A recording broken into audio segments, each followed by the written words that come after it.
قلت استغل علاقته بأبناء قبيلته بمدينة الدار البيضاء ليشكل مجموعة من الخلايا التي انتشرت هناك. فكانت له خلية خاصة به في ساحة سراغنة، وكانت له خلية أخرى في بنمسيك، وكانت له خلية في بني مسكين، وخلية أخرى في مدينة سطات برفقة عبد الرحمن بن المخنت والعربي الوادي، ثم خلية القنيطرة التي ذكرنا سابقا، ورفاق آخرين خلية سراغنة ورفقة الإخوة السكراتي، رحال السكراتي وقادر السكراتي ومحمد السكراتي. ثم كان يعمل على تسليح هؤلاء المقاومين، بحيث قلت أنه كان يزودهم بالأسلحة بالمسدسات التي كان يحصل عليها من الإيطالي، وكذلك بالرصاص. وكان هذا الرجل من ضمن الأشخاص الذين حيروا الاستعمار الفرنسي، بحيث أنهم لم تكن لديهم القدرة للعثور على أثر له وهو يقوم بهذه العمليات، والتي هي عمليات كثيرة حسب ما توصلنا إليه من خلال الأبحاث التي قمنا بها. من ضمن هذه العمليات نجد مثلا بعدها الذي ذكر في بعض الأبحاث كاغتيال نائب أمين تجار الثوب بكريان سونترال بدار البيضاء كريان السوق، اغتيال بائع الدخان بسوق القريعة، اغتيال شارجان شاف تهامي بائع الدخان بحي البطوار بسطات، اغتيال محمد بن طيب الشيخ موالين الواد المزامزة بسطات كذلك، اغتيال بائع الدخان بسوق الأحد بسطات، اغتيال الحاج جلالي بائع الثوب بمزاب بن حمد، اغتيال أحمد بن طيبي الشيخ موالين الواد، اغتيال خربوش التدلاوي بكريان زرابة، اغتيال البراح الكبير المزابي كذلك بكريان زرابة، اغتيال خليفة القائد الطاهر وجرح حارسيه بقلعة سراغنة، اغتيال محمد سيكليس بدرب مولاي الشريف بكريان سونترال، اغتيال البريغادي الفرنسي كامي كورنومون بكريان بنمسيك، اغتيال العربي مول القهوة بكريان سونترال، اغتيال الكابران دريس كذلك بالحي الصناعي بروش نوار بالدار البيضاء، اغتيال البريغادي بالقاسم بكريان جانكير بكريان سونترال، محاولة اغتيال الخليفة الزعري راس العين بناحية بن حمد أمزاب. وهذه المحاولة التي كان رفقته فيها العربي الوادي وعبد الرحمن بن المخنت، و تمت مطاردتهم من طرف العساكر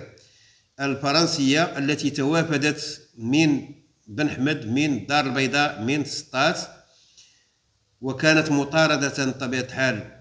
تاريخية، بحيث أن كانت هناك عدد كبير من العساكر الذي كان يطارده. تم خلال هذه المطاردة اغتيال رفيقه في السلاح العربي الوادي، وفر عبد الرحمن بن المخنت بحيث أنه انحرف عن الطريق التي سلكها رحال المسكيني، ولكن رحال ظل محل مطاردة إلى أن تمت إصابته بعد أن أطلق عليه الرصاص من رشاش كان يحمله أحد ركاب هليكوبتر كانت تحوم فوق مساره. هنا تم القبض عليه في جمعة رياح، يعني أن الفرار كان من راس العين إلى جمعة رياح، وكان اعتقاله لأول مرة ليلحق برفاقه بسجن غبيلة، ومن هناك إلى سجن القنيطرة. حينما اعتقل بسجن القنيطرة التقى بمجموعة من المقاومين هناك، وهناك تم تأطيرهم بشكل سياسي معمق، وأبرز أو عبر أو أبان عن شجاعة لا مثيل لها، كما يقر بذلك بعض الأشخاص الذين رافقوه في المعتقل أو الذين تعرفوا عليه في المعتقل، بحيث أنه فر ذات مرة وهم يحملونه في الجيب من أيدي الدرك الفرنسي، وتمت مطاردته ليعتقل مرة ثانية ويعاد إلى السجن، وهو صاحب العبارة الشهيرة أمام القاضي، أعتقد أن اسمه جيليزو، الذي خاطبه في قاعة المحكمة بأنه جبان ما دام أنه فر، وأن الجبناء هم الذين يفرون. فرد عليه رحال المسكيني بأنه سيريه إن كان جبانا أم لا، إذا لم يتم قتله واستطاع أن يتخلص منهم فإنه سوف يعود لتصفيته، لأنه لم يكن يعرف بأن هناك خونة كبار مثله، وكان يقوم بتصفية صغار الخونة. وهذا بطبيعة الحال رد يبين كثيرا عن شجاعة هذا الرجل. حينما نعود إلى بعض المصادر التي ذكرت رحال المسكيني، نجد شهادة عبد السلام بناني في مذكراته، حيث يقول: رحال المسكيني الذي لا يمكن لأحد أن يصل إلى شجاعته، فهو الذي استطاع الهروب من سيارة الدرك في عين الصباح حينما كان ينقل من سجن البيضاء إلى سجن القنيطرة.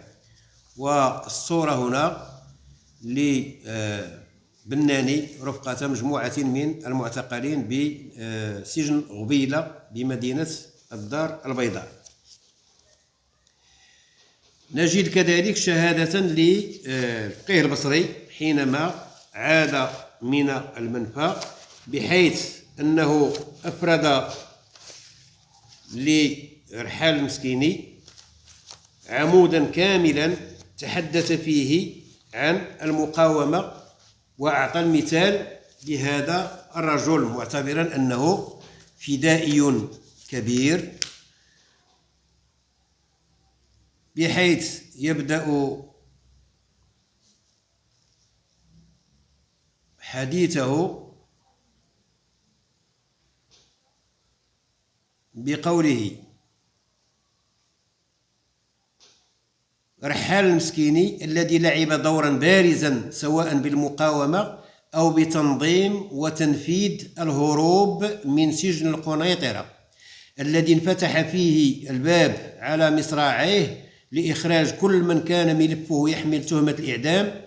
وسأفتح الباب بين قوسين لإعطاء المعنى الفدائي الذي يجسده رحال المسكيني. عندما كان عاملا بالقاعدة الأمريكية بالقنيطرة، استطاع الحصول من هناك على بعض القطع من السلاح، واشترى دراجة نارية من أجرته وبدأ بالعمل. لم يلقى عليه القبض إلا بعد إنجاز أكثر من 15 عملية. فوجئ وهو بالسجن بمعتقلين يخيفهم الإعدام، فاتفق مع كثير من هؤلاء على توصيف التهم التي اعترفوا بها. بعدما كتب لقاضي التحقيق اعترف بأن ضميره لا يسمح له أن يذهب ناس ضحية اعترافات انتزعت منهم بتطبيق التهم هو من قام بتنفيذها. والكلام لا زال طويلا.